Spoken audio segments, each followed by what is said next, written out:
The world is going through an expansion of consciousness, a changing of the ages, and many of us are on an awakening journey.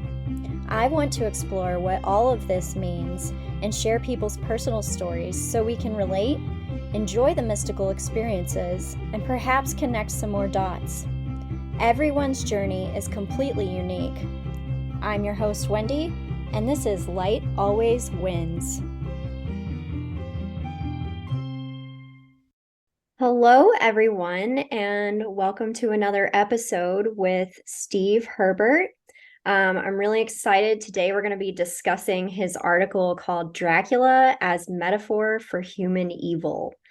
And so we will be diving into all of these shadow aspects and signs of evil that we can identify within ourselves and then also on a grander scale in the collective. So welcome, Steve. Thank you, Wendy.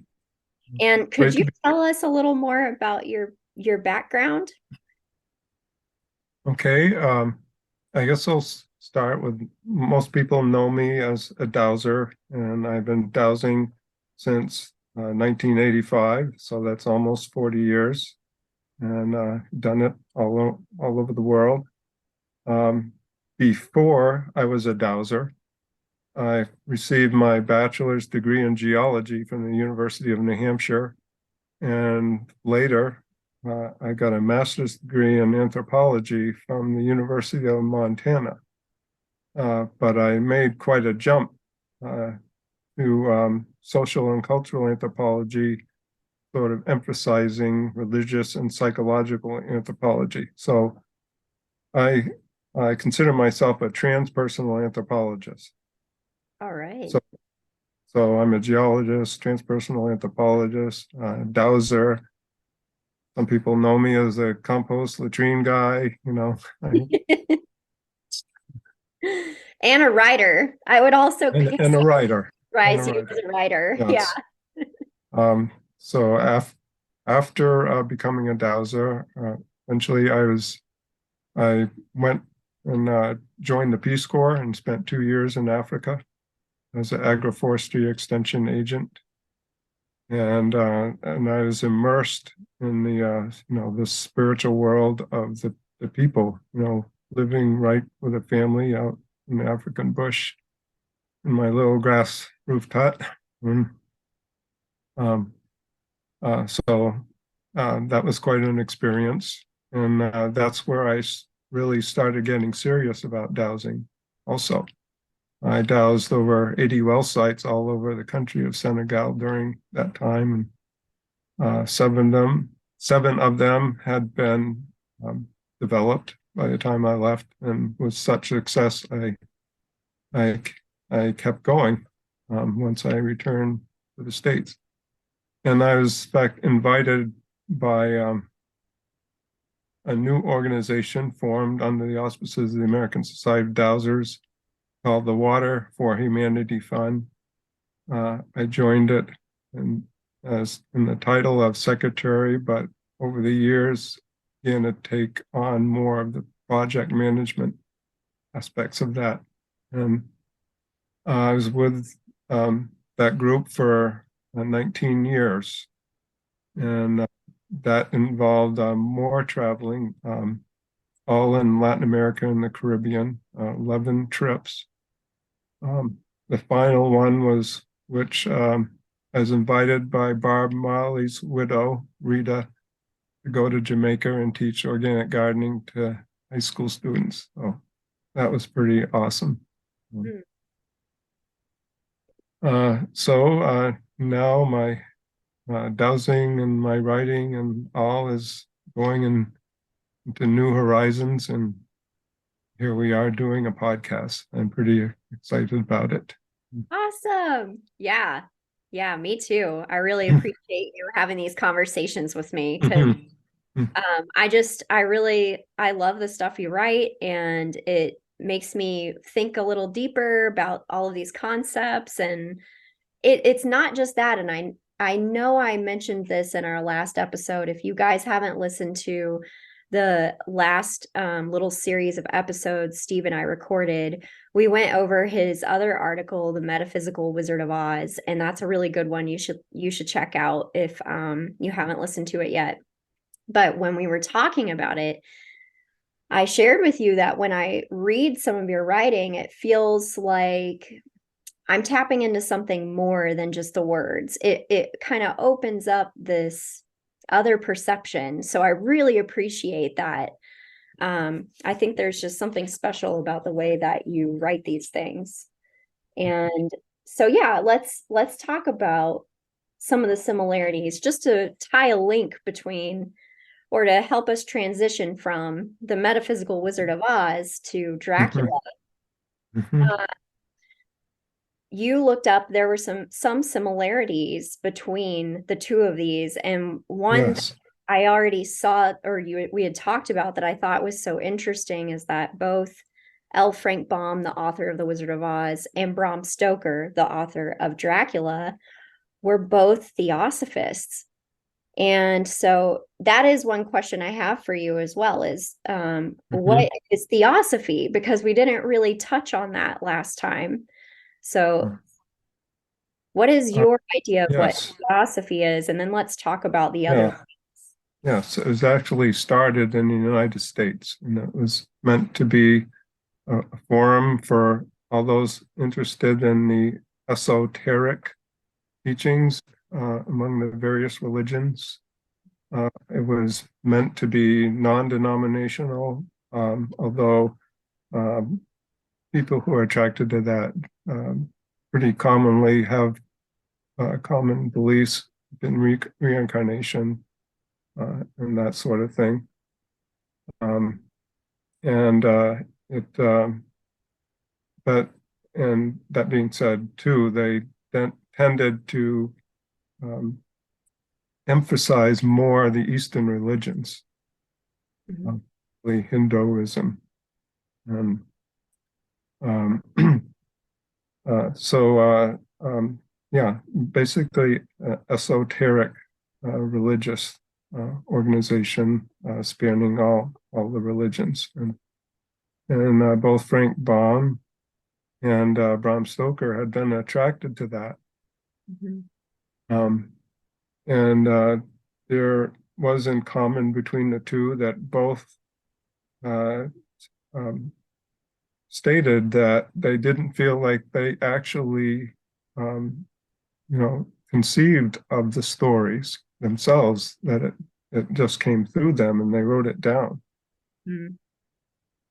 And the two stories have something in common to me personally, as they were both subjects that just came kind of fell in my lap, and I when I saw the movie or um, read the book uh, Dracula, the, all the interpretations and the meanings and the symbolisms just came flooding into me.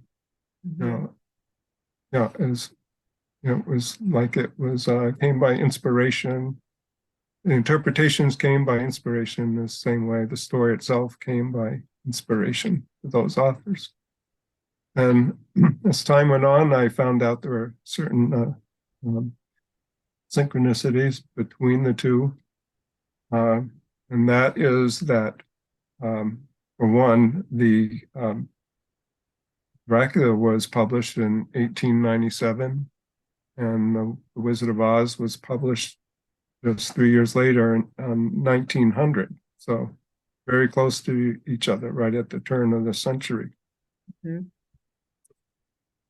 Only very recently, I discovered um, that there's also synchronicity between the times these stories had been made into film. Mhm. First, Dracula was made into a film by Universal, 1931, and MGM made the film The Wonderful Wizard of Oz in 1939, so in the 30s. Uh, yeah, that's us, and of course the synchronicity of the authors being both theosophists. Yeah, one of the things I think about with theosophy is that it feels like maybe a philosophy based on acquiring knowledge through the self, like really going within. And I guess there's sort of a spiritualist aspect to that as well, when you talk about these stories coming through inspiration and just kind of flowing through. I Yeah, sort of associate that with theosophy as well. yes, and in common the belief in a higher level of mind and spirit. Mm, yeah.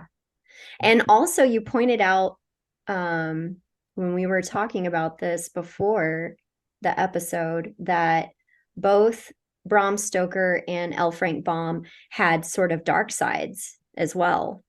Oh yes, um, surprising that they each had a shadow side. Um, Frank Baum was kind of a racist when it came to the American Indians, and also um, uh, Bram Stoker had a bias against homosexuals.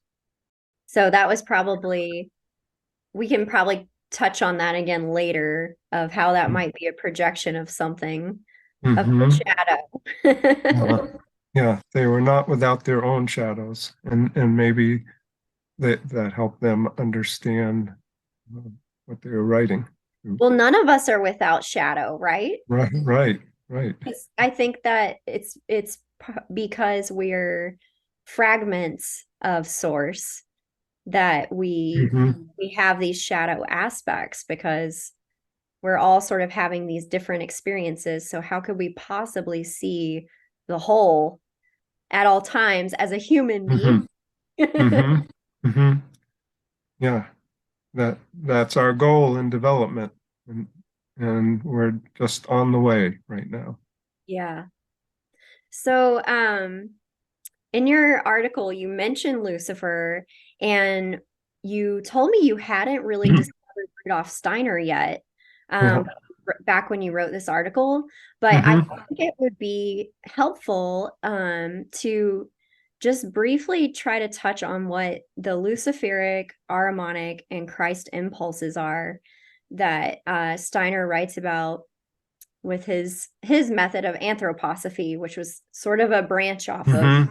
theosophy. Mm-hmm. But I think that we can see these different impulses come up within this story, Mm-hmm.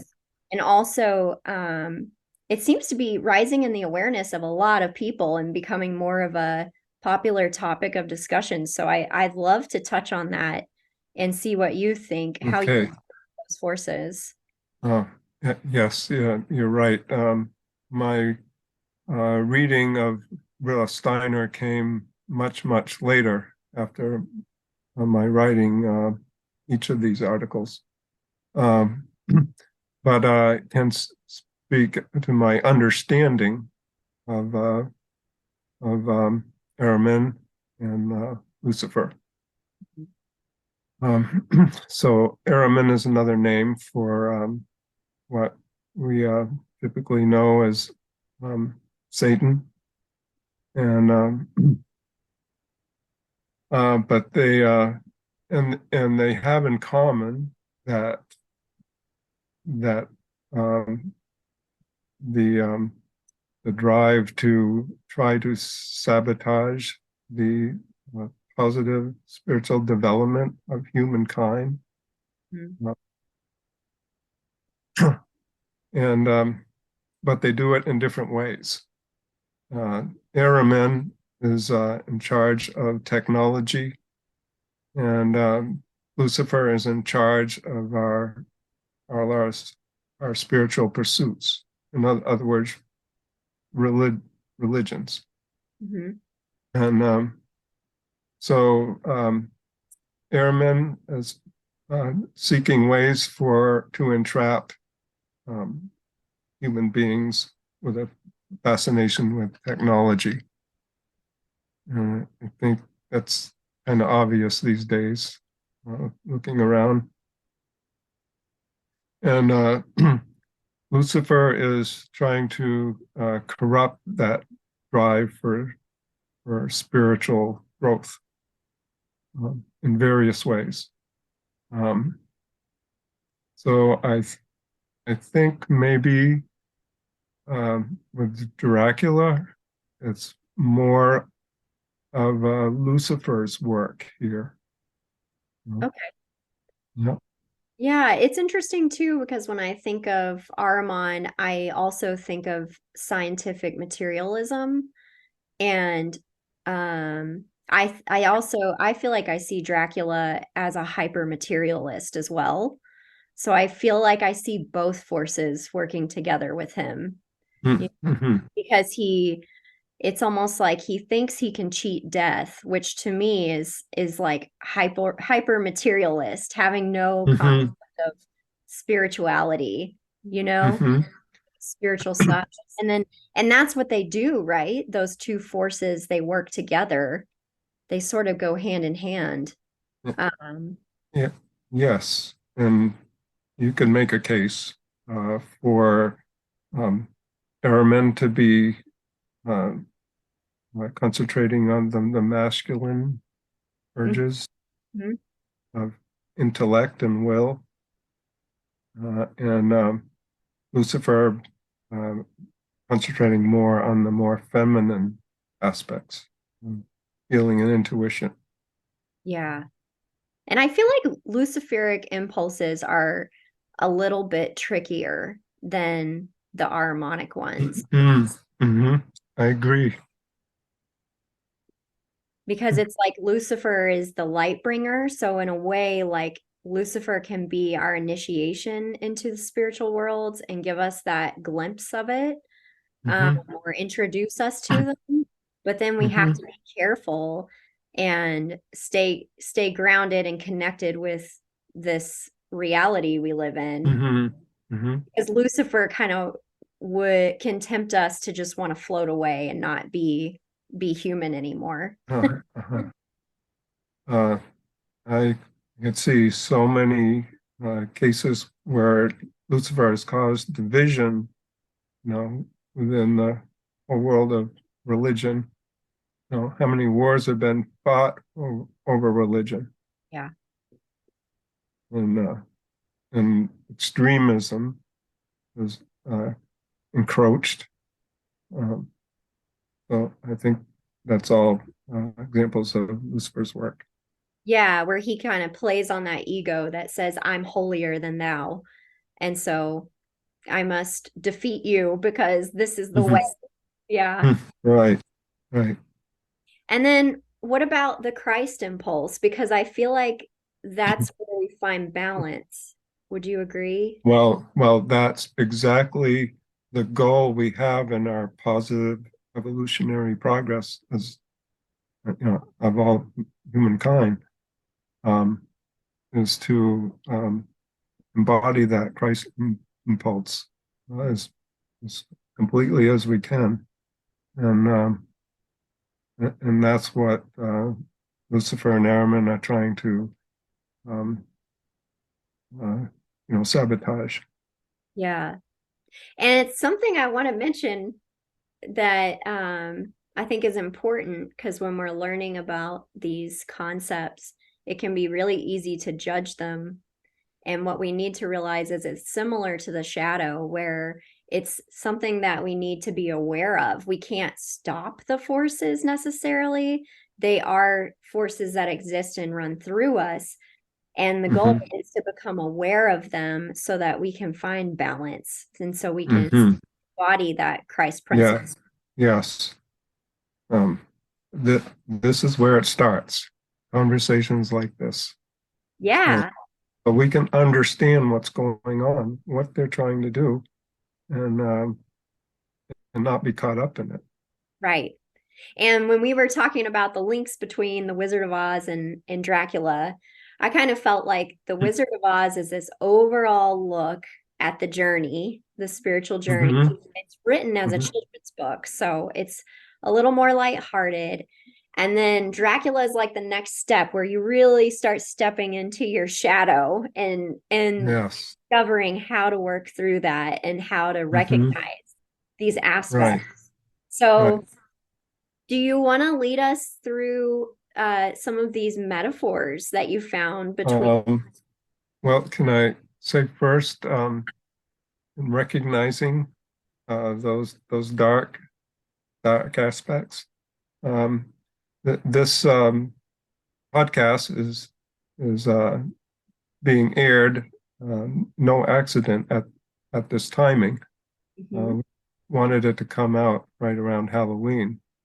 Um, uh, and and talk about how Halloween is one day of the year where people um, are allowed to explore those darker aspects, bring them out and look at them a bit, and play with them. And after one day, they go back in the box. But um, we have that one day, and I think it's actually a healthy thing, Yeah. to look at the dark aspects. Mm. Yes.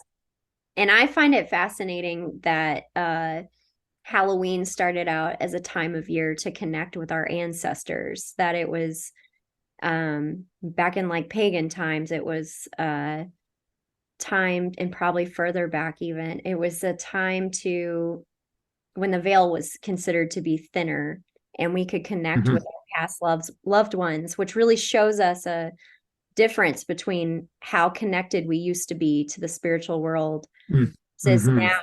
now, where we're coming more into that harmonic influence of, Mhm.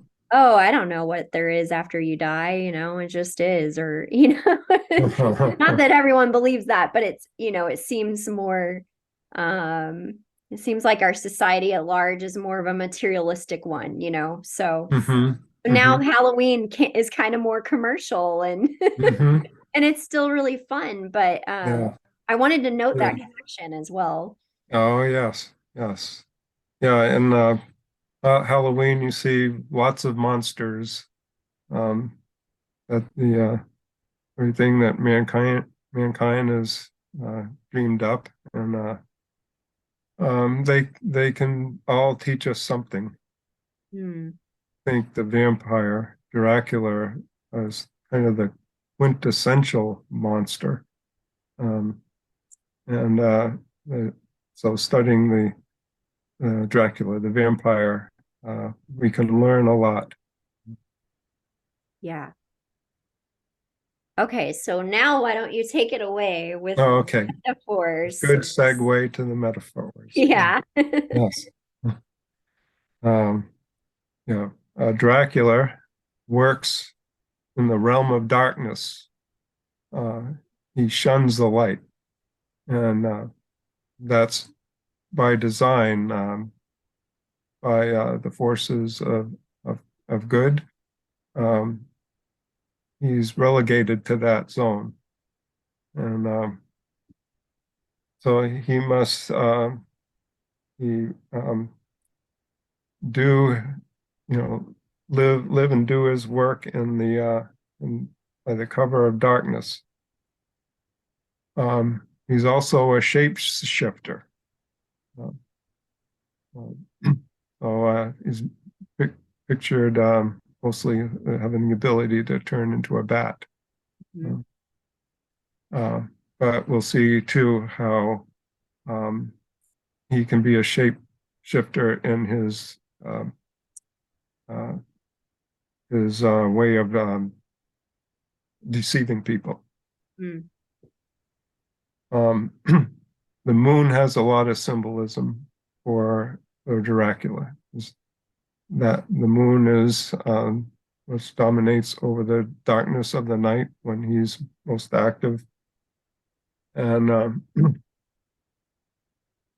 there's an analogy you can make to the moon, which is lit up, but it's only shines by the reflected light of the sun. Whereas um, Dracula may think he shines as a being, but under the delusion he's shining by his own light of the ego, and not from the spirit within him. Mm. The light knows him not, and that's why he uh, does not cast a shadow. Mm. The light knows him not; it goes right through him. Um, his his whole being is you know you know uh, is created by himself and what he prefers to believe about himself. So he looks in the mirror and nothing is reflected back. As, the mirror is reflecting truth, and his whole being is a lie. Yeah, and that part reminded me of like narcissistic behavior. Yes, you hear that word narcissist Mhm. uh, thrown a lot nowadays. I think it's used somewhat euphemistically. Okay. It seems to be definitely aversion to saying that four-letter word, evil. Yeah. Uh, so avoid the E word by saying narcissistic, Oh, interesting. but it's still true. Mhm. Narcissism is so much part of his makeup. Yeah. Um, the vampire, uh, one other characteristic is he needs to have um, consecrated ground in the bottom of his coffin, the coffin in which he rests in and sleeps in. Mhm.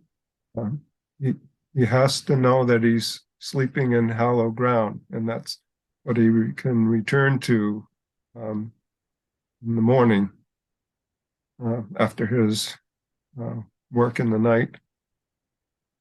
That that points out that he must have a conscience if he needs to have that consecrated ground to um, you know assuage that conscious. Um, When you wrote about that, I thought about our last conversation, um, and how you were talking about dealing with darker beings and reminding them that they have this spark of light within them. yes. When I read that he still has this conscience, I saw that little spark of light that's still there. Mm-hmm. Mm-hmm. Yeah. Mm-hmm. So yeah, and I believe, and I think I read a lot where that agrees with it, that there is no being in this universe, no matter how foul it seems to be, that cannot be redeemed. Mm. Yeah, including Dracula. So uh, he he does have a conscience. Um, one of the other metaphors is he's repelled by garlic. Um, now, garlic, especially in those times that Dracula has been around for centuries, and especially in times past, uh, when all they had was natural medicine, Mhm. that the garlic was just rose above everything else as kind of a cure-all, um, and it was kind of revered for its ability uh, to heal. Um, so that was just um, projected onto the spiritual realm that could also um, shield us against dark spirits um, and repel them. Yeah, and I noticed in when I listened to the book, uh when I listened to Dracula, they actually use a garland of garlic flowers that they put around Hmm. the neck of the person who's under the spell of Dracula. And I thought that was interesting as a symbolism of bringing in the feminine. Hmm. Like the flower Uh-huh. represents the feminine. So Yes. sort of And the flower protection. could be flower could be protection against something so insidious. Huh. Yes. Uh, one one difference between the Wizard of Oz interpretation and this interpretation of Dracula, uh, I notice is the Wizard of Oz mostly comparing symbolism and metaphors, uh, um, Wizard of Oz, with the Eastern religions, Buddhism especially. Mm-hmm. Here, there's a lot of metaphors that have to do with Judeo-Christian religion. Mm-hmm. So, an example of that is Dracula's aversion to the crucifix. Mm-hmm. Um, and the crucifix, the symbolism which disturbs him is the well, it's associated with the death of Christ on the cross, but the meaning is that our spiritual transcendence depends on us dying to our lower self or Mm. the and uh, that's uh, the Dracula takes that very much with disdain, as for him the ego is the highest thing, Yeah. yeah. His own ego. There he recognizes no spiritual authority higher than his own ego, and he remains undead because he refuses to die to that, and so he can go for centuries holding on to that and living that kind of life. He lives in darkness because he refuses to recognize that Christ impulse. Yeah. And it's interesting too when you make this point. I think of how when I was reading this, I sort of realized that Dracula is this projection that I think sort of stems from our fear of death. Um, from the unconscious fear of death because of a lot of our societal or religious programming around when you die, you will be judged for your sins and you will either go to heaven or Uh-huh. hell. So he Uh-huh. doesn't want to look at his so-called sins or his shadow because Uh-huh. um, that is what will, cast him off to hell. Uh-huh. Yeah. So he cheats death by avoiding it. Mm-hmm. It's interesting because he is undead, but there's something so deathly about him, because he's avoiding Mm-hmm. this impulse so Yeah. much. Yeah. Um, I had this synchronistic experience a few days ago. Mhm. Um, I was trying to paint the walls in our dining room, Mhm. and my partner was listening to a YouTube on her smartphone, Uh-huh. and, and she walked through the kitchen to get something, and the YouTube that was playing was an interview with Deepak Chopra. Uh-huh. And just when she was in there, Deepak Chopra said that something about that cancer cells cannot die. Hmm. Normal cells which live out their own lifespan and pass away, and then they're replaced by others. But the cancer cells are like cells that are the undead. Wow. Isn't That's fascinating. And then you think about how they're feeding on your tissue, right? yeah, yes, yes. Like Dracula. Uh-huh. And and so it's hard or impossible to kill them. Hmm. And it's interesting too to think about the treatment because oh man, that could be a whole other conversation. Mm-hmm. Mm-hmm. But there's a lot of different ways to look at treating things like cancer and Uh-huh. our classic ways of trying to kill it and defeat it, right? Where Mm-hmm. maybe the body needs more nurturing. Maybe there's something hidden that we're not looking at, Mm-hmm. you Mm-hmm. know? Yeah. That's so interesting. Yeah. Maybe there's just a certain way that they can be killed, just like Dracula. Uh, The only way could be by the stake driven through the heart, Mm, mm. and we've got to discover it.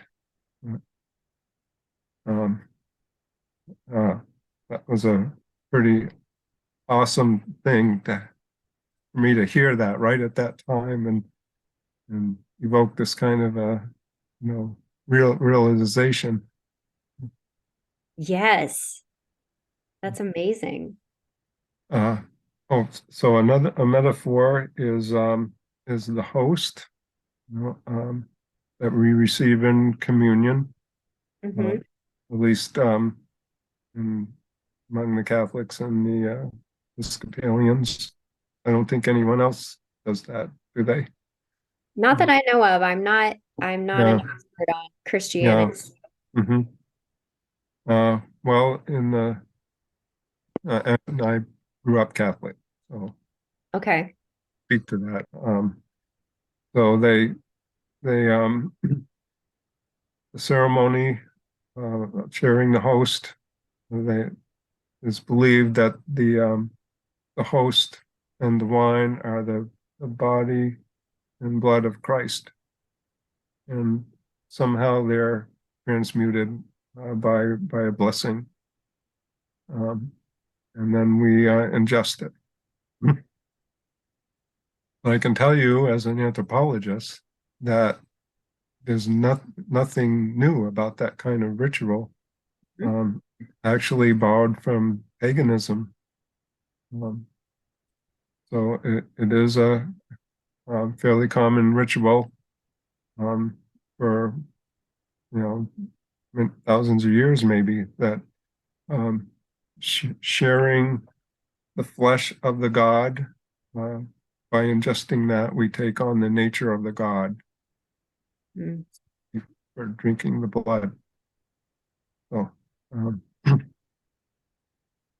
um, so in the Catholic ceremony, that's the purpose, trying to take on the nature of uh, of the god. Yeah, it's really interesting that part because I didn't grow up Christian or Catholic, and I've always thought that that ritual was strange. Um, Mm-hmm. Eat his body, drink his blood. I think that's a part of the song. It just like sounds creepy to Oh, me. oh, she said, I never heard that song. Oh, really? No. My one of my family members has sung it before, and that's probably the only time I've heard it. Oh, So I don't know where uh, she got it. I assumed it was from from church, but probably from a hymn, maybe. probably, yeah. And I think it's like eat his body, drink his blood. Now we sing a song of love or something like that. Don't Mm-hmm. quote me though. I would need to go double check that. But I just thought the eat his body, drink his blood part was strange. And isn't it? I mean, I guess it's different if you're blessing it. And the thing is, our consciousness changes over the ages. So that would Mm-hmm. seem strange to us in this day and age where we're Mm-hmm. becoming maybe a little less connected to those ways and evolving into, perceiving energy more, and Mm-hmm. perceiving, maybe it doesn't need to be a super physical ritual. But yeah, I guess we've needed those rituals for a long time to help us really feel into what it is that we're trying to embody or Mm-hmm. manifest. Hmm. But isn't it interesting the parallel between that and Dracula drinking the blood? No, I don't think so. And that is the metaphor I'm saving till last here because I think it's the Okay. most important one. Okay. Uh, that that Dracula um, requires blood for sustenance. Yeah.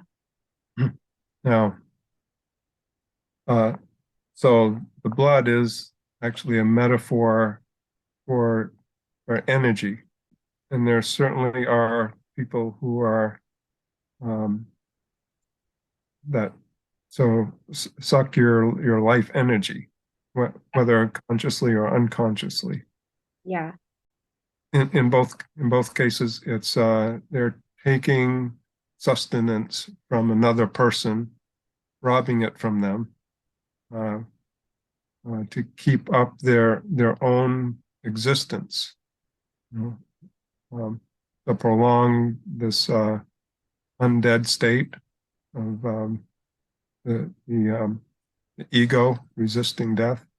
Hmm. So whereas the more religious ceremony is more about taking on the spirit Yeah, yes, and trying yeah, to embody that, which is a more yes, it's a yeah, more uh, noble like, way of yes, yeah. yeah. It's a very a positive. Um, That helps me understand. I appreciate yeah, that yeah, clarification because it just sort of has always made me go, "Ooh, that's weird." yeah, yeah. It's taking on the nature of the God, which is we take as being much higher than us, Hmm. and we could grow in spirit as a result of the consumption of that. And Uh, the other thing is they're using bread and wine. They're not using actual blood in the mhm, mhm, castle ceremonies. They mhm. probably were using actual blood way back when before that.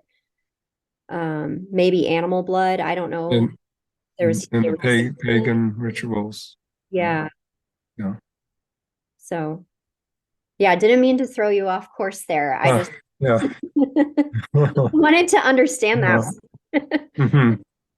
Yeah. I think somewhat people would debate whether there are actual vampire human beings that actually drink blood and need to, but definitely I can make a very good case for people being more like psychic vampires. Yeah. And people do feel depleted being around them. Hmm.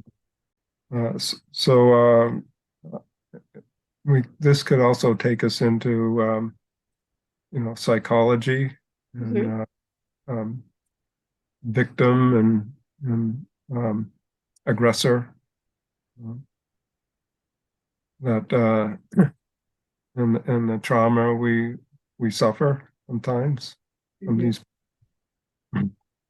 So the person who is having their energy uh, sapped out of them um, by particular people. Uh, for a while, there's a certain kind of resilience, being away from the perpetrator. They can bounce back Hmm. after repeated um, uh, repeated incidences where the aggressor takes that energy. Uh, Gradually, the person declines, and in this in the stories, the vampire, by repeated feedings, eventually that person will also turn into a vampire. Hmm. So there's a period of their slow decline until the point where somehow they um, actually become a vampire themselves. So the victim becomes the next victimizer Mm-hmm. who needs more victims. Right. Uh, yes. I know people listening to this right now, I just have to say, I know people are thinking about people in their own life right now Yes, who make yes. them feel this way. And it's interesting because I'm listening to you and thinking about my own instances. And one thing I'm thinking about sometimes is if I'm hanging out with people who make me feel this way, sometimes I find myself sinking to that level to be able to relate. So that's sort of an interesting, like sinking into a more negative way of being so that it's more comfortable to relate. And so I Mm-hmm. see that kind of as a what you're saying here about how the vampire kind of starts turning their victims. If you're around them long enough and it's hard to maintain your frequency of I don't know what it is, like an emotional intelligence or just seeing things from a higher perspective. Sometimes we sink into falling into the same behavior that that the vampire is exhibiting. And Mm-hmm. I see that as like a gradual way, like say you were hanging out with those people all the time, you eventually Mm-hmm. would probably just be that way, you know? Mm-hmm. Mm-hmm. And it's interesting, there's a difference as well as when we're conscious of that versus when we're not. And I really Right. like how you said that some of these energy vampires may not be conscious that they're doing it either, which I think is Mm-hmm. important to remember. Mm-hmm. Uh, yeah, and that's why it happens so much in families, Yeah. unfortunately, um, who are together for a lot of years, Hmm. and so there's a lot of chance for a person like that to um, gradually, um, take the life force out of a person, Hmm. and and they find themselves unconsciously or consciously um, imitating the behavior of the aggressor. Yeah. I think this is where boundaries can come in. Like, say it's with family, it's like knowing your limits. If you still have a somewhat good relationship with those people, knowing how long you are able to spend time in that environment, maybe setting Mm-hmm. some parameters for yourself around that. And Mm-hmm. I'm just trying to think of sort of pragmatic tips here, Uh-huh. Uh-huh. for people who are resonating with that. And then some people, if it's extreme, they have to walk away and block people out of their life. Would you Mm-hmm. agree? Yeah. Yes. Yeah. Yeah. Um, most cases, though, they don't have that luxury. Yeah, that's a good point. So you find yourself um, mimicking that behavior, whether you like it or not. Um, a lot of times you're unaware how much you're becoming like the aggressor. Hmm. Well, I think that it's possible to be aware of it and notice it. And just like when we notice our shadow, like, oh, just notice, like, oh, I don't usually do that. And I did that, and then Mm-hmm. I think that awareness can keep us from unconsciously turning. Does that make sense? Mm-hmm. Uh, yes. Yeah.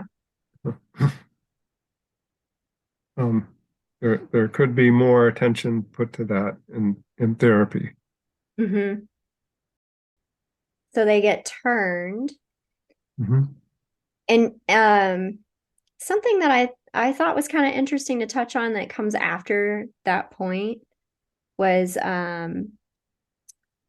when they become completely overcome, there's sort of a difference there. It's like that's like there's like a line that's crossed, it feels like, when the Mm-hmm. victim is under the influence versus when they fully become the vampire. And when Mm-hmm. they fully become the vampire, I feel like this could be um a representation of being either plagued by attachments, like spiritual entities, or Mm-hmm. or possessed. Mm-hmm. So that's kind of an interesting thing to think about as Yeah. well. Yes. Yes. There is a continuum, along which person is doing evil, and then there's a certain point you cross when you become evil.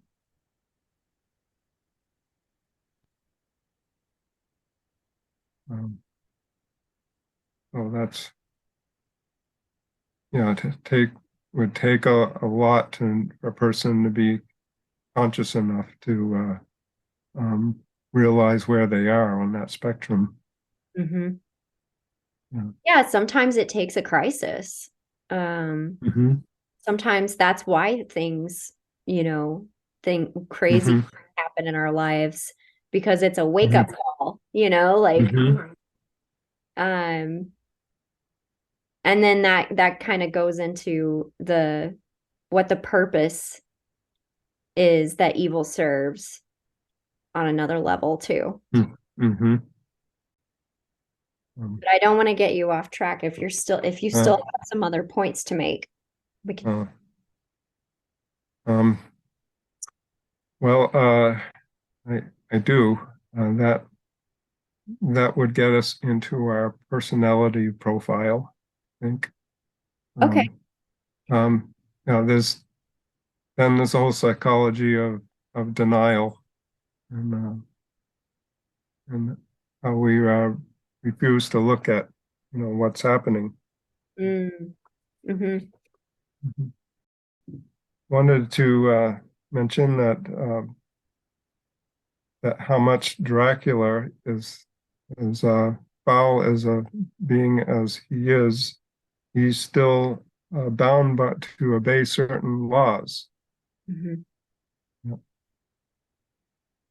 He, and one is that he's not free to um, be everywhere at any time of day. He's limited to the nighttime. And another law that restricts his movement is that he cannot enter a place unless invited, or he cannot invite a person into his home unless they freely enter of their own will. Okay. Uh, so in the book and in the movie, there's a classic scene where Parker arrives at the Dracula's castle, and Dracula says, "Enter freely and of your own will," and and it's kind of unfair because Parker probably didn't know really what he was talking about or Right. import of that was, and was kind of naively entered the castle. Right.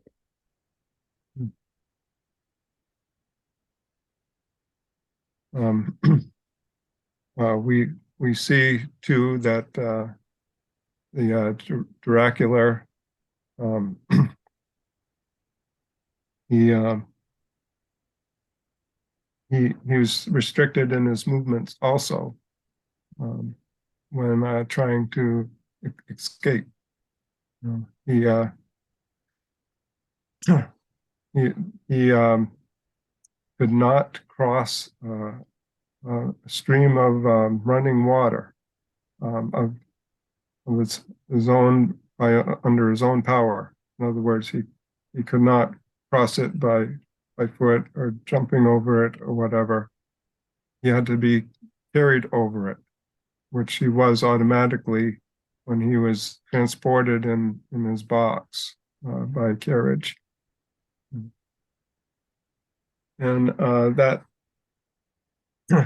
is one um, metaphor that I have been puzzled by, and maybe the listeners could share some ideas with us. But in thinking more about it, I think that running water is kind of like the sun. Um, and the sun would be representing the element fire, and water, of course, representing water. And those are powerful elements. And we know the sun, Dracula was repelled by the sun, and the sun also symbolizes the spiritual attainment. And water may have a similar symbolism. Mm-hmm. Yeah, when you said running water, I heard living water. So if you think Mm-hmm. about life, water with life in it, he would be repelled Mm-hmm. because it's the Mm-hmm. living, it's a spirit that flows through us. Yeah. And the other Water. thing that kind of came to me when I thought about it was that water represents our emotions, and he refuses to feel his emotions, to face the ego refuses to Oh, face oh these. yes. Yes. Water is associated with emotions. And the sun with intuition, Hmm. feelings and intuition. And you're right, both feminine aspects. Mm-hmm. Which kind of leads us into how you were saying that he's devoid of feminine aspects, Yeah. Dracula. Yes. What one way we can define the kind of evil here is um, it may be just a case of good out of balance. And Dracula is definitely unbalanced in his development. He's purely the masculine element. Mm-hmm. Um, and it's not tempered by the feminine aspects of feeling and intuition. Um, What's really interesting, I just thought about Steve, is how he is so masculine, yet he is so connected with the moon, which is it's almost like he's being controlled by the unconscious feminine, or perhaps the dark feminine, because the moon mhm, is seen as a feminine principle. mhm. Yes, I think Dracula has an unconscious and a per perverted um, drive to unite with the feminine um, by attacking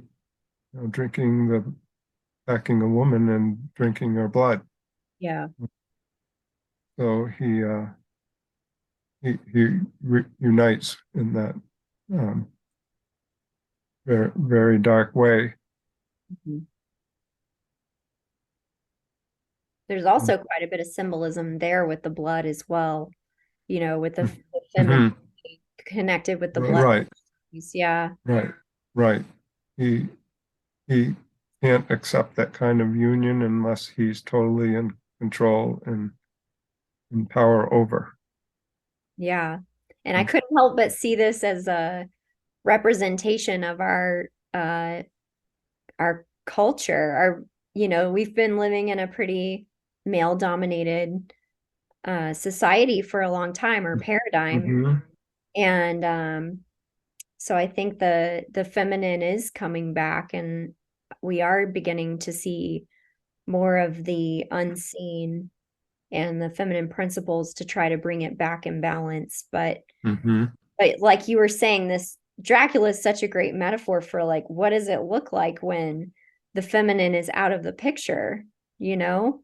Yes. And I feel like a lot of our systems have taken on this sort of victimizing function. Mm-hmm. Mm-hmm. There's in my article, um, there is a point where I made a definition of evil. Hmm. Uh, and this is at the time I wrote it again, uh, around 1990. Um, the evil is the undermining. Uh, Evil is undermining the spiritual integrity or growth of another and the avoidance of spiritual growth and wholeness in oneself, and growth which requires self confrontation, surrender, and transformation. And all of those things require a feminine and masculine balance. Hmm. Yes. Because we have Lucifer on one shoulder saying, "Oh, you don't need to learn that. Like, you already know it." You know, Uh-huh. Yeah. that's like the little Lucifer voice. And then the Uh-huh. Ahrimanic voice would be, I could see that voice saying, like, "Oh, well, you need all of these things for your spiritual attainment." Like Mm-hmm. there's interesting ways to sort of think about that. But yeah, that's the Christ principle, I feel like. Is that, would it be the fulcrum? Like that middle point that it is that balances the scales. Uh-huh. Um, but I wrote out a new definition of evil, Okay. what more aligned with reflects, all I've learned of all the years in between. Uh, the evil one recognizes no spiritual authority higher than his own, um, his or her own ego self. Thus, any and all means are justified to attain power and control over others, and dominance in the form of authority, wealth, sex, etc., for the sake of an aggrandizement of that ego. I like that. Mm. So we went from the initial definition of ego being good out of For the balance balance. Yeah. to something that's more about domination and control, Mm-hmm. and the ego ruling rather than allowing spirit to enter our lives, which would be that feminine Mm-hmm. principle. Mm-hmm. Yeah, I like that. Yeah. So they're all valid, but Yeah. Hmm. um, with different angles. And one of the questions I had for you was, and I kind of know the answer, but I'm curious, do you think people need to go through their own personal initiation with evil or encounter with evil, or is it possible to just learn about it, or do we kind of need both? Oh, I think both. Yes. Yeah. Uh, I'd like to think that um, though probably people like you and I have had special um, initiations, Hmm. by experience, and have learned that way, Hmm. that we, in doing things like this, uh, can save people um, having to go through that so much.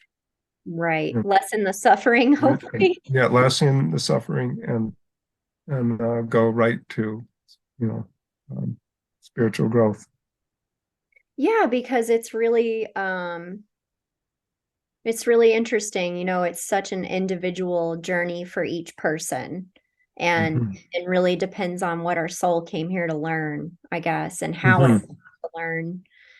And I feel like it's so interesting how we look out in the world and we wonder how the world got the way it is.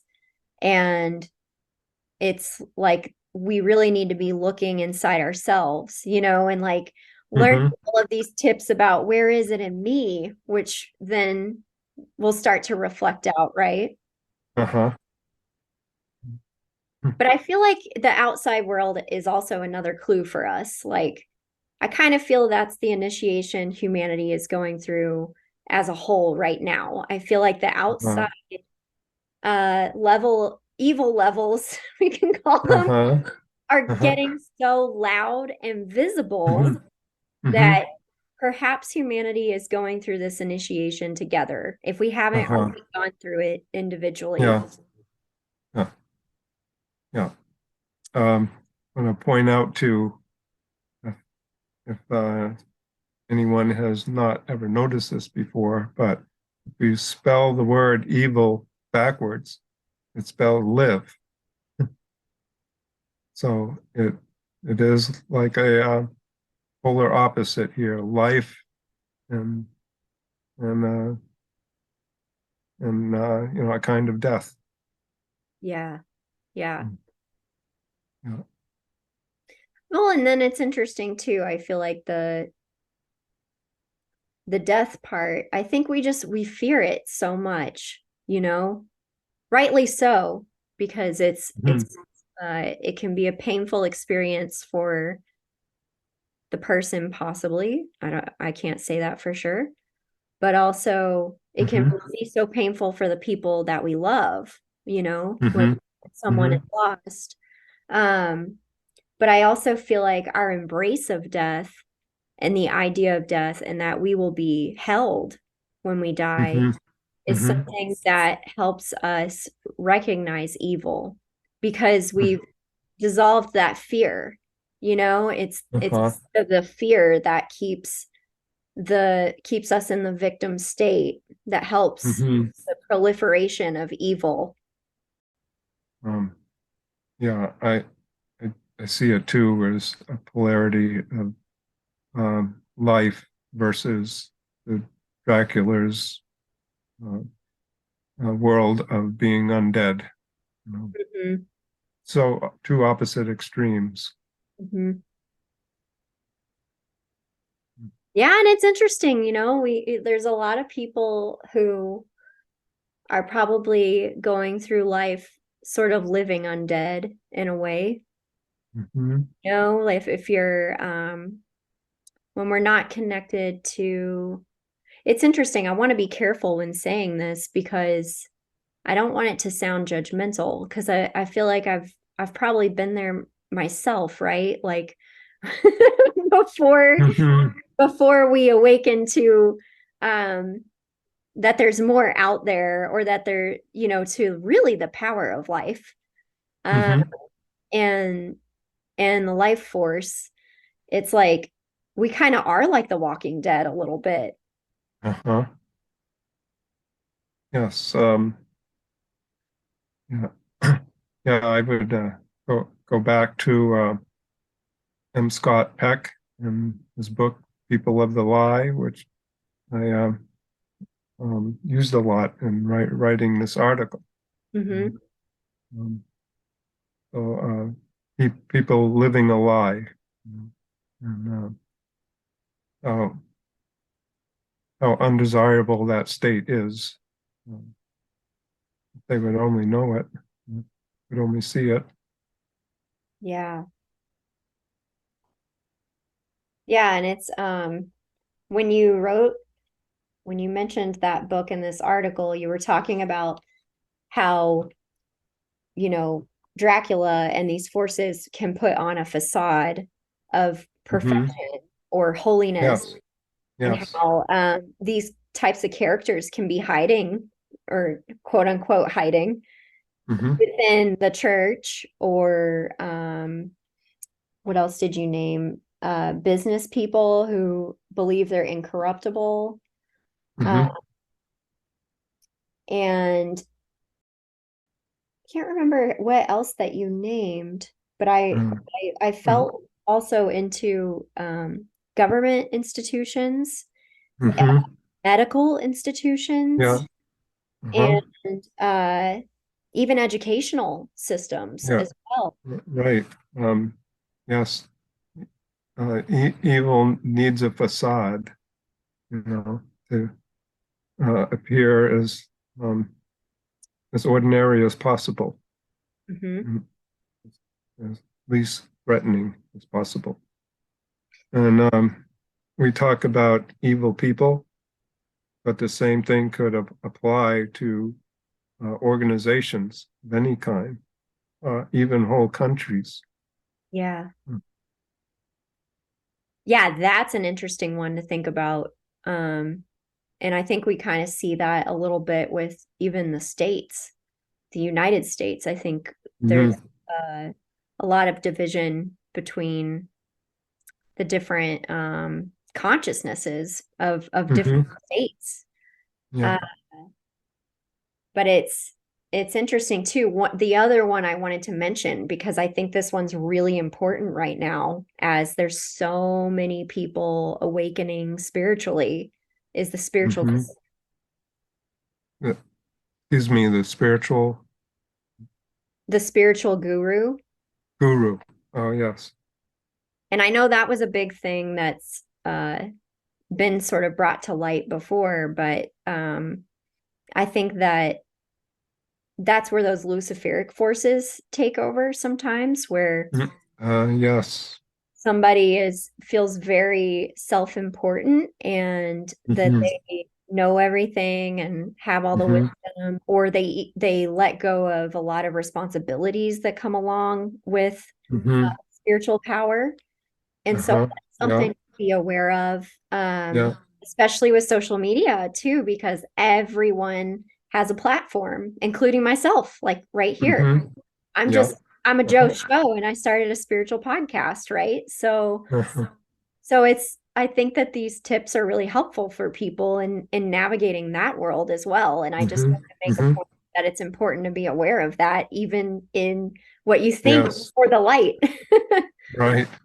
Yes. When we get to going over these personality profiles, the listeners can think about how that might apply not just to a person, uh, but a business, an organization, or um, political party, or whatever. Mhm. Um, there's another topic I wanted to bring out that kind of goes back to the male female thing, Okay. and that's the concept of anima and animus. Okay. Okay.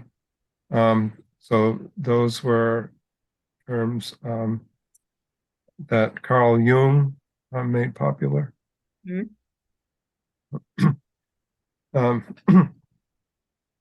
this is pretty strange, actually, but I like to point out that um, Mina in the story of Dracula, um, her name is spelled Mina. Oh yeah. Spell that backwards. And you add an A on the end, it becomes anima. Yeah. Ah, That's cool. and the anima is the unconscious feminine side of a man. Hmm.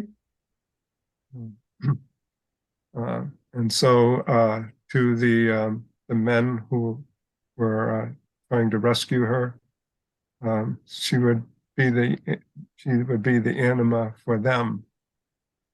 Okay. Yeah. And and the men would be the animus for her. You know, or the animus is the unconscious masculine side of a woman. Hmm. Um, so what's amazing here is Carl Jung was born in 1875. He lived in 1961, but at the time that Dracula was published, he would have been uh, 20, I think, um, uh, yes, 23 years old. Okay. Yeah. So, and I think that was before he brought out those concepts of anima and animus. Mm-hmm. Yet, is it pure coincidence that Mino was given that name? It's hard to say. Spirit works in mysterious ways. Yeah. um, I think the name Lucy Westerna, the first victim of Dracula, definitely was um, was on purpose, because it's a little more evident that Lucy Westerna is the light of the West. Ah. Dracula, his whole scheme was to buy a place in London and migrate there and begin spreading his evil there Hmm. to corrupt, the West. That reminds me of the, you know, people coming from the British Empire to seek freedom in America. And there's a lot of levels to this. Mhm. You could see, a lot of people would point out the colonization of native communities. And also another level I see is that I don't think we actually ever escaped the influence of that empire. I think we sort of just carried it over here. Uh-huh. Uh-huh. Yeah. Yes. It would have gone much better if we adopted, some of the spiritual concepts of the Native Americans. Yes, yeah.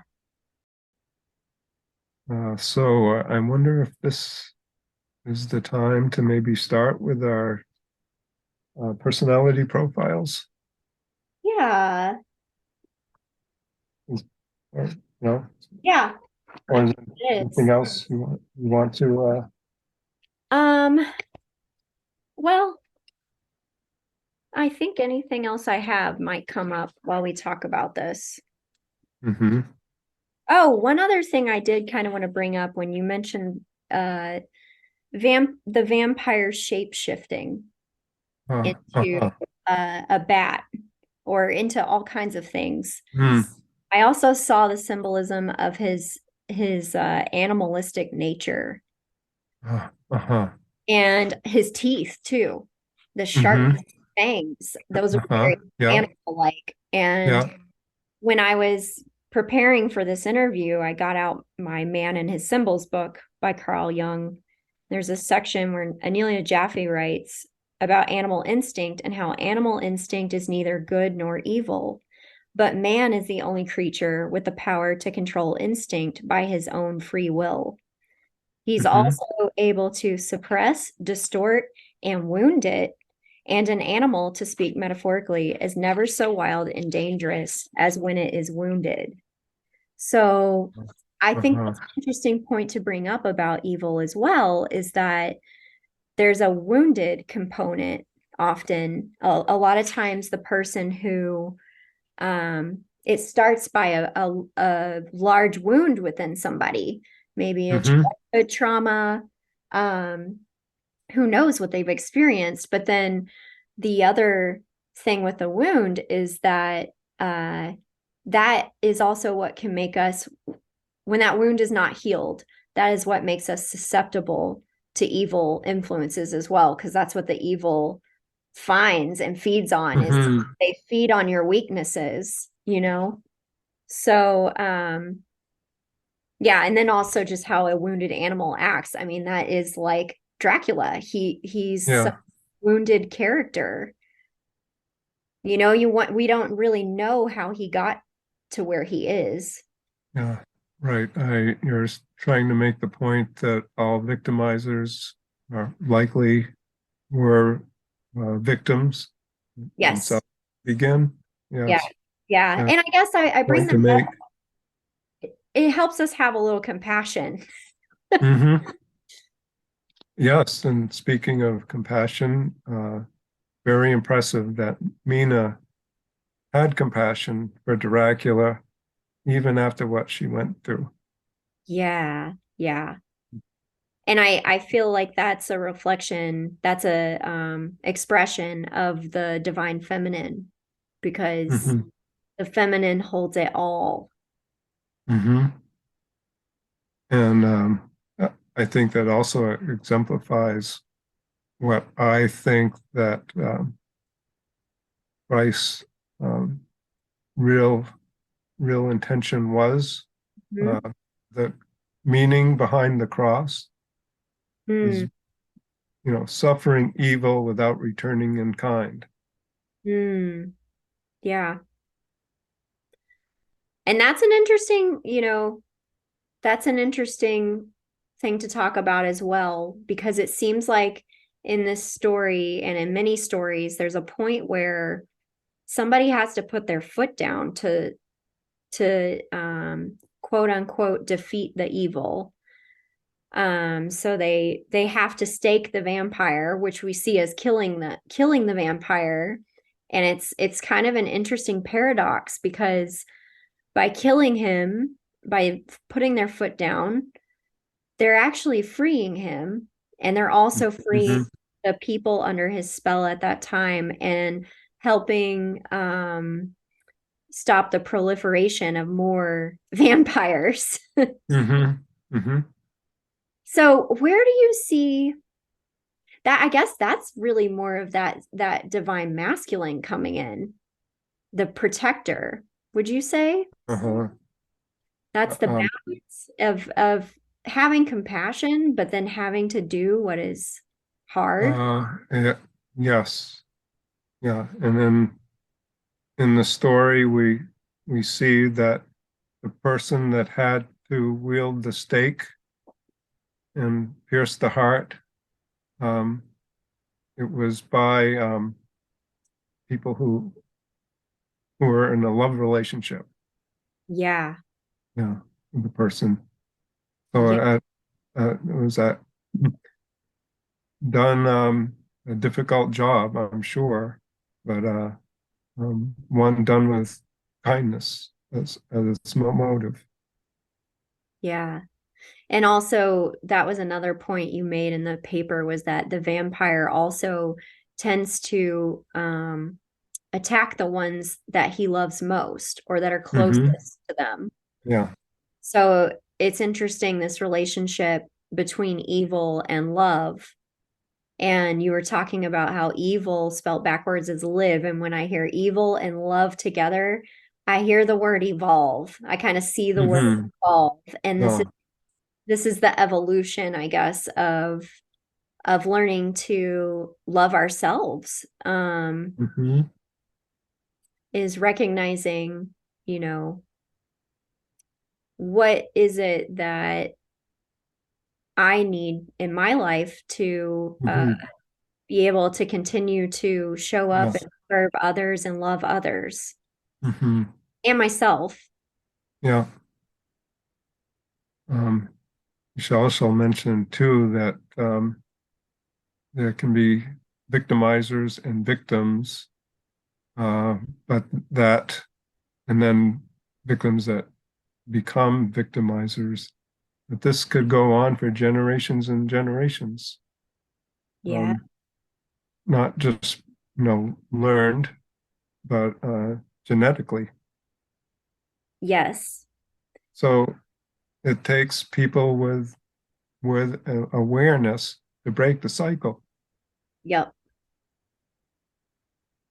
Yeah. It seems like in our time now, there are a lot of cycle breakers incarnating on Mhm. Earth. Uh-huh. Yeah, Hence why we're all here talking about these, yeah, why we're here talking about it and people are here listening yeah. about it. Right.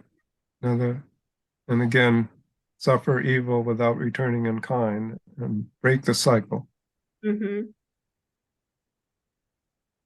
So how do we, okay, before I ask this question, why don't we look at the personality profile so we can see Oh, characteristics of what to look for.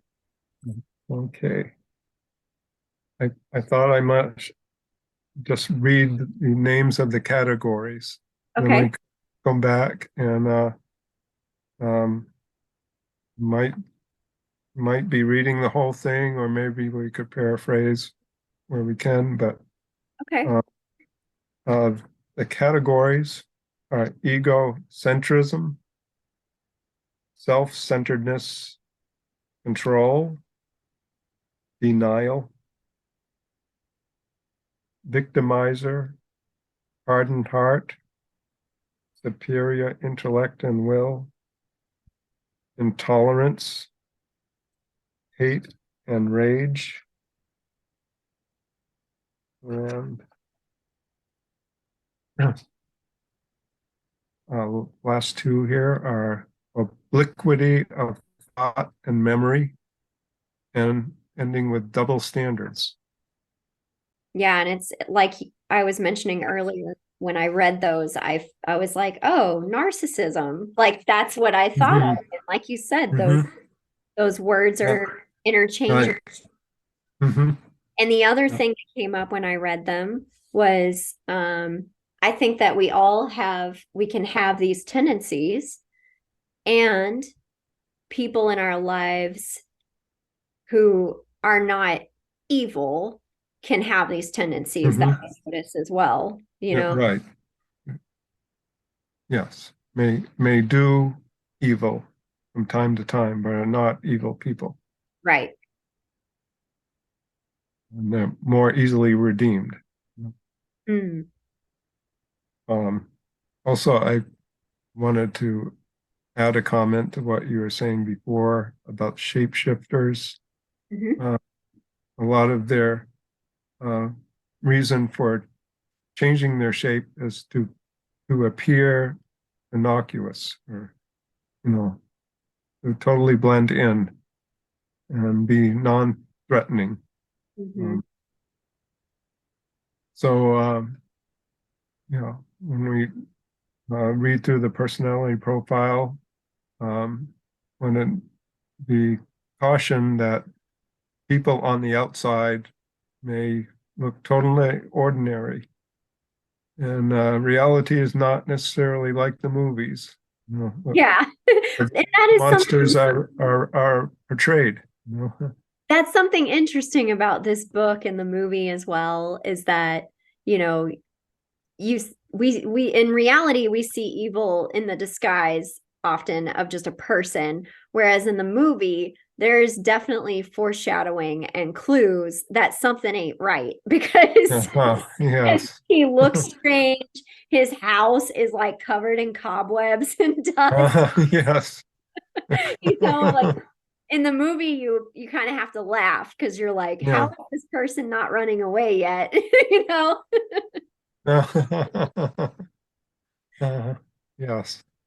So, yeah, I guess sum up the whole point of this personality profile is hopefully offer people a little more ability to have discernment, Yeah. uh, discernment in all your relationships, and um, the people you send to office, and um, people you follow in your organizations, Hmm. um, all kinds of places in society. Yeah, and I feel like sometimes we also are not able to see those things if we haven't seen them in ourselves yet. Uh, yes, that's true. So I think it's important to observe these things in ourselves as well. Hmm. Well, yes, change has to happen in yourself first. Mhm. Um, would you like to take turns reading these? Sure. Yeah. Yeah. Okay, so the first one is egocentrism. The ego Hmm. of the evil one is a tyrant and will go to any means to maintain its illusion of intrapsychic sovereignty or autocracy. It refuses to acknowledge spirit as a political contender, least of all surrender to it. In shunning the light, the ego resists balance, integration, transcendence, and wholeness in general. Yeah, I feel like egocentrism is something that's pretty self-explanatory Yeah, and I do. something that we all have. Yeah, yes. Yeah, it's spelled out pretty well here. Hmm. And you will have a part one where this whole article is read, Yeah. including this personality profile. So, Yeah, I was going to read that as well. So feel so free if right. you want to Listeners can summarize. always go back and listen to that again and again. Mhm. Totally. Yeah. So the next one is self-centeredness. The personality assumes itself the center and zenith of the social universe. Interpersonal relationships are characterized by vanity, narcissism, and selfishness. Interactive styles are typified by self-righteousness, judgmentalness, patronization, polarization, pomposity, and arrogance. Personality assumes its viewpoint is infallible and absolute and sets itself up as the suite of criteria by which to judge the world. This one is interesting too, like that last part about the personality assumes its viewpoint is infallible and absolute and sets Mm-hmm. itself up as the suite of criteria by which to judge the world. It's interesting Mm-hmm. how I think about the judgment and how you know, we can transmute judgment into discernment. You know Mm-hmm. what I mean? Like Yes, right. it feels like judgment is something that a lot of us struggle with on this path, and it's Mm-hmm. there to help teach us a lot about ourselves too, Yeah. because if you're judging it in somebody else or you're triggered by it, there's a good chance that that might be something unconscious within you. Mhm. Yes. Um, judgment should be avoided, but discernment is your right and obligation. Hmm. Um, And what so do the you see as the difference between the two? What's the nuanced difference there? um, I think the judgment is has a lot of projection in it. Um, your judgment is maybe comparing to your own view of yourself, Mhm. and discernment is um, uh, has no agenda behind it. It's just trying to be as objective as possible. That makes sense. Like discerning from a more Yeah, neutral yeah, perspective. objectivity versus subjectivity, I think Okay. difference there. Yeah, that's a great way to Hmm. differentiate them. So the next one is control. The evil one is characterized by an obsessive need for power and to impose on it order and to impose on it order as he defines it, often by an authoritarian Machiavellianism. He has a strict code of ethics which he presumes the divine right to enforce. Assuming the universality of these ethics, he assumes an ends justifies the means attitude in imposing them. The psychic criminal is the master of manipulation and intimidation and needs to disempower, emasculate, and subjugate all those around him. He hates spontaneity and imperfection in others. Since he does not recognize spirit, he cannot have faith that spirit is working its will for good in any person. Hmm. Yeah, and I see this big time, like and I see like the masculine really being disempowered and emasculated in our society. Um, and I feel like, there's been sort of interesting ways this has come about. I do feel like the feminist movement was positive in ways. And then I Hmm. think in a lot of ways, it also sort of led to a lot of emasculation of men and Uh-huh. and also a lot of shadow aspects of women coming out, like this Uh-huh. competitiveness. And it's really interesting when you look at how the gender roles have been treated uh, Uh-huh. in our age, in this You paradigm. think, yeah. You think it's the pendulum swinging the other way kind of Yes, thing? Yeah. well, do I think the pendulum is swinging now? Is that what you're asking? Uh, uh, well, not so much now as that then when it was. Yes, yeah, I do, because it was this suppression and repression of the Mhm. feminine. And so they came up like wanting, demanding their rights, which they deserve, Mhm. right? But Mhm. also there was so much wounding and projection there that it then, it's exactly what you said, the pendulum swing of this Mhm. projection.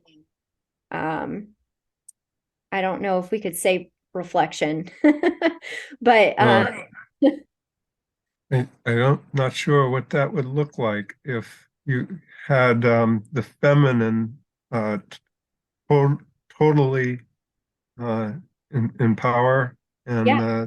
the masculine totally suppressed. You know what? Oh, that would be a disaster too. Yeah, yeah, it would. Have to think about that. How what that would look like. Uh, But where we've ended up now is that it feels like nobody's consciously empowered.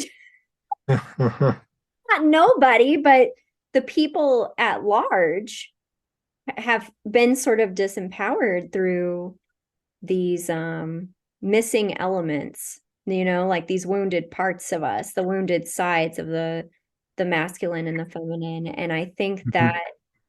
we're sort of seeing our leaders and stuff as this projection of the ego ruling.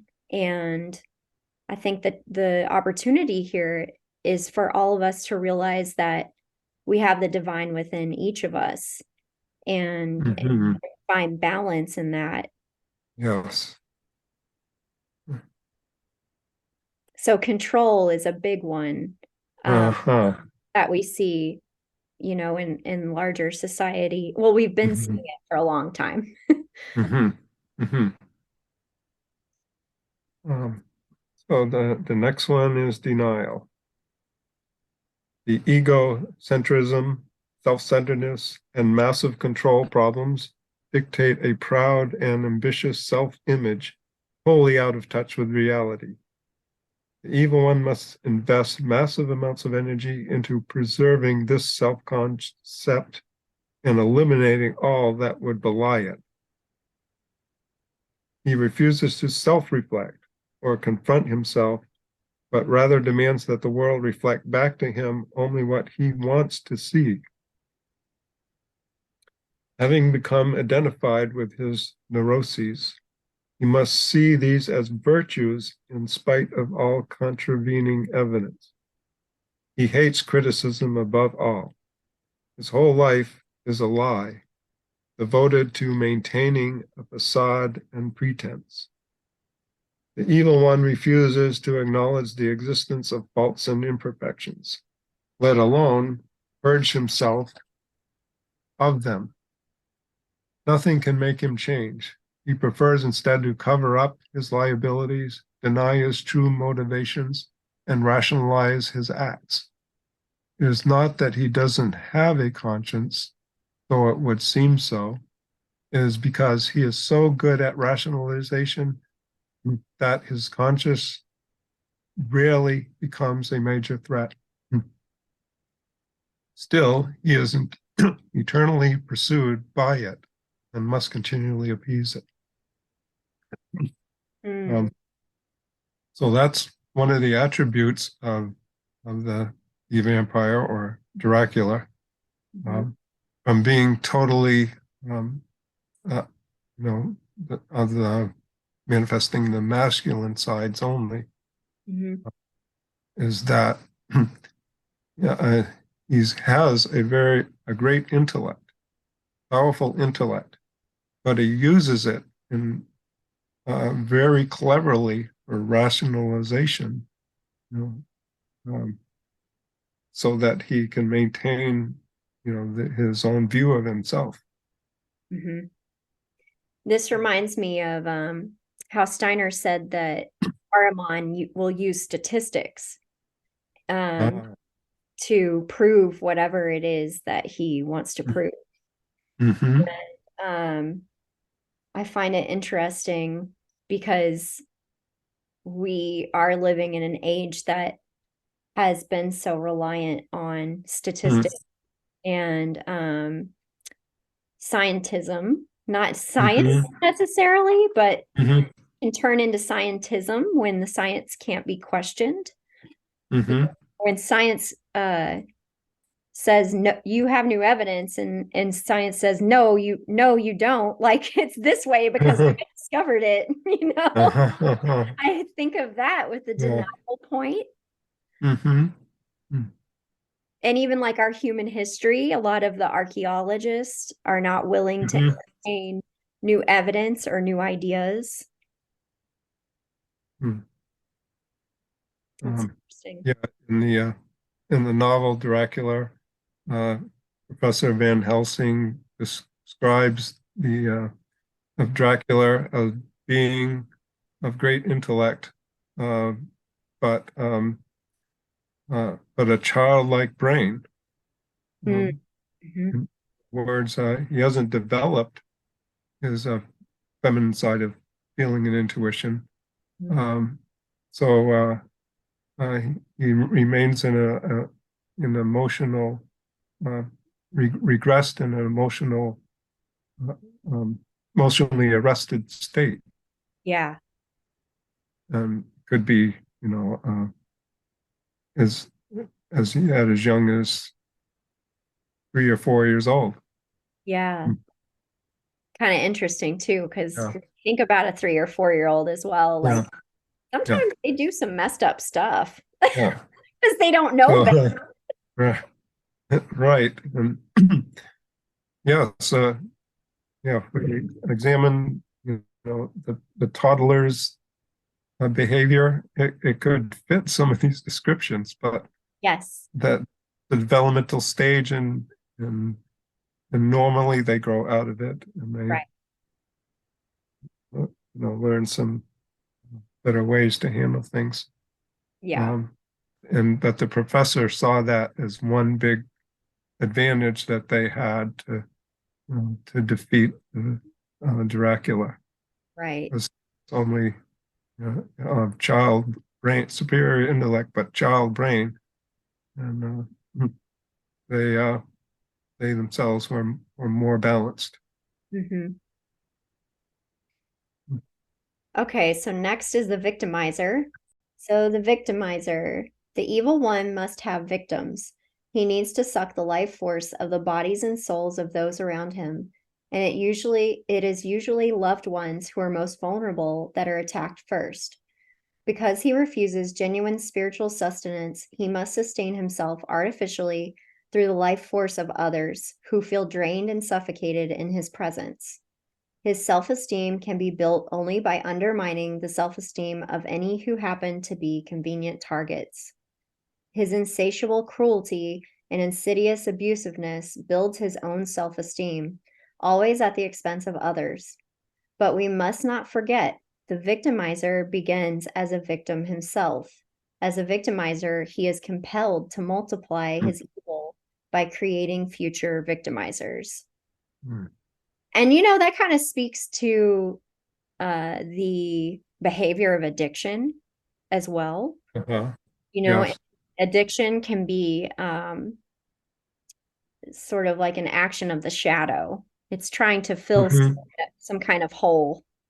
Uh-huh. Um, I wanted to make a point actually earlier that um, the evil one can most often attack their loved ones. Maybe that's a lot because in families, these people are just more in proximity, Yeah, the more convenient targets. right. And because maybe they think that, they're married, or that child is theirs. Um, you know, they they can't just walk away. You- Yeah, there's sort of like an obligation there with um say it's like a married couple or something, for an example. Mhm, mhm, There's an obligation to the other person, and it makes it harder for the victim to leave, you know, to get out of the situation. mhm, Or maybe financially they're not able to, like you were saying, maybe some people don't have the right, luxury of leaving a situation. mhm, Um, it's interesting. It makes me, at this point, I don't really feel equipped to speak on, victims of abuse really, but I would love to know if you have any ideas or resources for people who are in situations like that. uh, That might be a wild card here. yeah, yeah, yeah. That's a big, It's a a big big one. topic. Mhm. We could also do some more research and I could put some things Yeah, in show links, but yeah, yeah. Exactly. That would be a good thing to do. yeah. There was one sentence in here. The self-esteem can be built only by undermining the self-esteem of any who happen to be convenient targets. And that kind of goes along with the definition of evil that I originally put in this article Hmm. that I for at the expense of someone else. Yeah. Okay, the next one is hardened heart. A complete inability to empathize characterizes the evil one.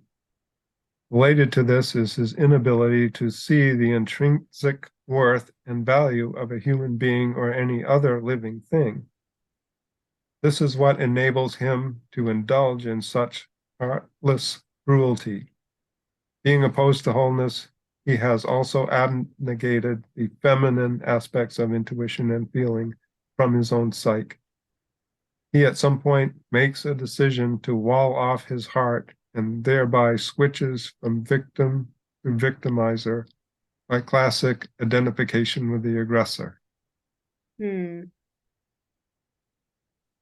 Yeah, that speaks to that uh, fine line between a person doing evil and person becoming evil.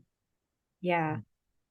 And I think back to how he couldn't, we were making the connection between how he couldn't cross water and of his own volition. And it's because he wasn't willing to feel, or I made that connection, right? Mm-hmm. It's Mm-hmm.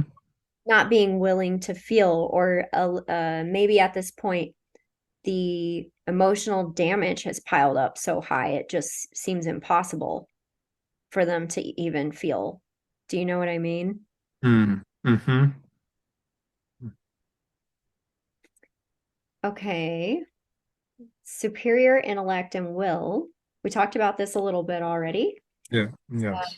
By I abnegation. jumped ahead. I'm sorry. Oh, that's okay. By abnegation of the feminine aspects, the masculine aspects become overdeveloped and pathologized. Intuition is suppressed because it comes from spirit and is incompatible with the evil one's denial. Feeling is repressed because by it he feels too acutely the pain of his own abuse.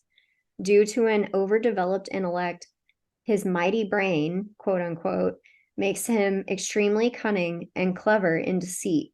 His powerful will gives him persistence and endurance and makes him remorseless in his purpose or remorseless purpose. Yeah, and that kind of ties together a lot of those things we just talked about. Oh, yes.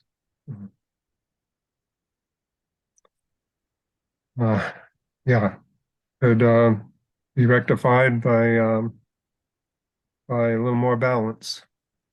Mm-hmm.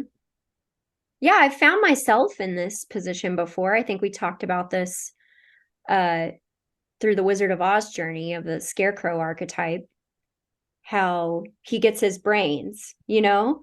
Um, Mm-hmm. and it's a stage of development where you're like, oh, I'm gathering all this knowledge and I have these brains, and you're like really into the intellectual side of things, and that can get a Mm-hmm. little out of balance Mm-hmm. when we're getting too much in the head and we're disconnecting from the. Yes. Yes. One of my favorite parts of the story is when the Scarecrow and the Tin Man have an argument of which is better, the brains or a heart. But um, so that's still ahead for them to learn that they're both needed and they have to be integrated. Yeah. Mm. Yeah, one was a masculine trait, the other was a feminine trait. So yeah, just Totally. needed to work together in a balanced way. So I think we're at intolerance. So um, yeah, I have a short one here. Intolerance, narrowness of viewpoint, self-righteousness, judgmentalness, and need to control combine to produce an extreme intolerance to differing points of view, customs, values, or behaviors. This inability to accept diversity, combined with lack of compassion, also makes the evil one extremely unforgiving. Mm. Yeah, I feel like that one's pretty self-explanatory. Yeah, and we probably can all think of instances or encounters where they observe this. The next one is hate and rage. The hardened heart not only precludes the evil one's capability of truly loving someone in an unselfish, giving, and nurturing way, it also means that he easily despises those who do not fit into his idea of order. He feels hate for and falls into paroxysms of rage at anyone who does not conform to that order, submit to his control, become obsequious to his will, cater to his demands, collude in his denial, affirm and reinforce his narcissistic self image, praise his judgment, recognize his power, or blindly accept the righteousness of his actions. There's some new words in there for me, Steve. I have to, Oh, to oh, be honest. uh, yeah, obsequious meanings meekly. Okay. Um, you know, And meekly submitting to his will. Uh, and what was the other? paroxysms? Paroxysms. Fits. In other words, Oh, okay. Fits of rage. fits of rage. Yeah. In the first sentence, if I was able to sneak another word in, Hmm? I'd say equitable too. Okay. Truly loving someone in an unselfish, giving, uh, equitable, and nurturing way. Okay. Yeah. So he feels hate and falls into fits of rage at anyone who does not conform to that order, submit to his control, become meek to his will, cater to his demands, collude in his denial, affirm and reinforce his narcissistic self image, praise his judgment, recognize his power, or blindly accept the righteousness of his actions. I just had to read through it again with my Yeah. new understanding there. And I can think of someone like that, and I'm so biting my tongue right now. I have to Oh, say yeah. it. I think I know who you're thinking of. Oh, that's so funny. Okay. Uh, Obliquity of thought and memory. Um, Obliquity comes from the root oblique, Hmm. slanted. Obliquity of thought and memory. The quote unquote child brain of the evil one may be highly intelligent, and operate in an extremely logical and rational manner, yet be full of faulty reasoning at the same time. No matter how extraordinary the intelligence, he cannot be called or quote unquote wise by any stretch of the imagination. This is due to a hypothesized emotional harassment in very early childhood and his abnegation of the feminine aspects. He cannot distinguish relative from absolute, general from specific, right from wrong, outer reality from inner projection, or subjective from objective. His thinking is very dualistic and tends to form simple and broad categories. His memory is subjective as his thinking and perception, being very creative and revisionistic, intending to reflect whatever the evil one is thinking or feeling in the present moment. Yet he himself is absolutely convinced of the infallibility of his own perception, judgment, and memory. I'm thinking how great it would be if we had an expert in child development, Yeah, childhood development, to weigh in on this. right? Mm. Yeah. And I think, what I thought of was how so many people have parents who were, you know, uh emotionally arrested, and it may be because they had a really hard childhood. Like you Mm-hmm. were saying Yeah. earlier, how these things kind of get passed on down the generations. Um, Mm-hmm. I feel like this is a pretty common thing as well. And yeah, it's sort of up to, if you have, say you have parents that you realize that about, it's kind of up to you to reparent yourself and um, heal that inner child. Mm-hmm. And then the memories, a lot of times people, when they're in that state of arrested development, they stay in the victim mode. They Uh-huh. Yeah. Their reality is that this person did this to me, and Mm-hmm. um, and that may be true, but also Uh-huh. sometimes they make up stories, or their memory tells the story a different way. Yes. Becomes embellished over Mhm. time. Yeah. And what's interesting about that is, I was talking to a friend about this, and when you think about that, that is that person's reality. If that's what they think, Mm-hmm. that is their reality. Mm-hmm. And so there just aren't the tools there that are needed to take a more objective look. Yeah. Yeah. Well, uh, everybody has their stories, I guess, but Mhm. we we shouldn't be imprisoned by them. Yeah, And one more. That's a long one. Or you want to split that? sure. I'll go ahead and do the intro in part one. Okay. The evil one does not, oh, this one is double standards. The evil one does not hold himself accountable to the same standards by which he judges, controls, and punishes others, or at least is somehow able to rationalize his justifications for deviance from those standards.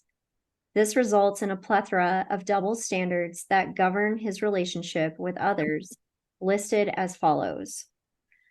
1. It is his presumed right to criticize others freely without restriction, but he will not tolerate the criticism of others directed at himself. In other words, the evil one will not confront his own faults, but reserves the right to point out the faults of others, faults which are very likely his own projected outward. And it is as hard for him to look at or affirm the virtues of others as it is for him to look at his own faults, perhaps because they reflect badly on him. Therefore, he will tend to turn his own faults into virtues and the virtues of others into faults. That's a Okay. really good one. Yeah, it is. Yes. 2. The evil one demands total acceptance of his behavior by others no matter how destructive it may be to them. At the same time, he cannot tolerate or forgive any fault, imperfection, or deviation from any standard of thought and behavior as he defines it. Alternatively, he does not recognize his own obligation to self-discipline, yet demands perfect discipline from others. 3, incapable of empathizing himself, the evil one yet demands others empathize completely with him and know intuitively his wants and needs at any given moment and cater to them promptly. Feeling no obligation to reciprocate, he characteristically neglects or denies the needs of others. Mm, yeah. This one really made me think of the political realm, Mm. double Mm-hmm. standards. Yes. Because it made me think of, and I thought of this when we were preparing, and I didn't have the quote on hand, but I'll share it with you now. Made me think of this quote I read by Marie-Louise von Franz. And she said, the contemporary division of society into a right wing and a left wing is nothing but a neurotic dissociation, reflecting on the world stage what is happening in the individual modern man. A division within himself which causes the shadow, that is, what is unacceptable to consciousness, to be projected onto an opponent, while he identifies with a fictitious self-image and with the abstract picture of the world offered by scientific rationalism, which leads to a constantly greater loss of instinct, especially to the loss of caritas, the love of one's neighbor, so sorely needed in the contemporary world. So I felt like this double standard, I see that in politics a lot, this right-wing, left-wing division, where it's a lot of fingers pointing at each other. Uh-huh. Where there's this huge separation, and it's like, it's because that's how it's designed, right, to be so separate. And it feels like neither side wants to get on the same page. So I don't know, that's what I thought of when I was reading about these double standards, because it's like people, it's just, I feel like a lot of egos bashing heads. You know what I'm saying? Just being so self-righteous on either side. And Yes, it's kind of a fault of the system that the two-party system would naturally become polarized. right? Yeah. Yeah. And what was the word you used? Caritas? Caritas. Yeah, the love of one's neighbor. Oh, that's what that means? Well, that's how I perceived it. Uh-huh. I can look it up too.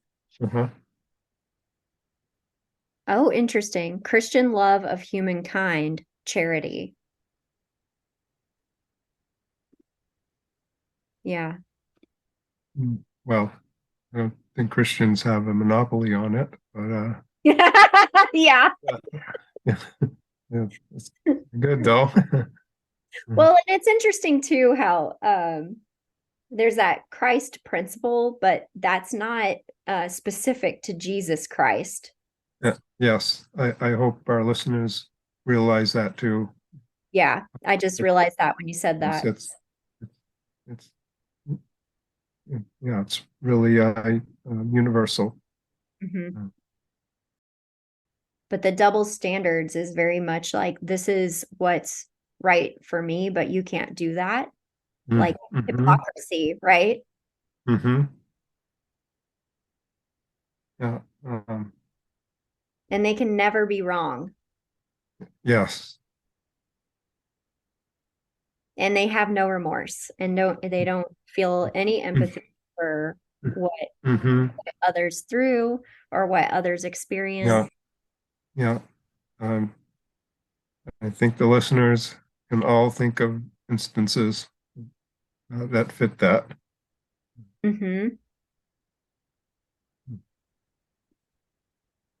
Um, yeah, lots of projection going on here. Mm, Yeah. Judgment. Mm, I think that this whole article, I'm really excited for people to listen to the article itself as well, because mhm, I just feel like it's such a concise, clear way of describing evil, which I feel like is pretty difficult to do because mhm, as we're on the path of, you know, um, realizing our shadow self and all of that, it can be murky, it can be confusing. mhm, So I mhm, think it's really helpful to read this. I definitely had some aha moments about different circumstances in my life, when I mhm, read this. So I hope that this article and our discussion really helps other people have those mhm. same kind of ahas. Yeah, yes, I'd feel really gratified if that was a result of it. Mhm. Um, this article was published twice originally, but in a abridged form until later it was published unabridged in the Journal of Religion and Psychical Research. Okay. Um, and so it's been a long time since it's been in print.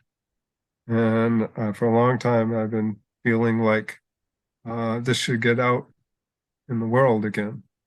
And Yeah. I really appreciate the opportunity to see that happen. And, Awesome. um, so I think we planted some seeds here, and sure they'll bear fruit in ways that we could predict and can't predict. Yeah. Um, uh, want our listeners to know we appreciate all the feedback they care to give. Mm, Yes. Yeah. We'd love to hear what you and guys think. as well as their own insights and viewpoints um, go along with this. Yeah, I guess I want to ask you one more question before we go, Okay. which is, what do you think is the most important thing for us to know in dealing with evil? Um, I think that no one is eh,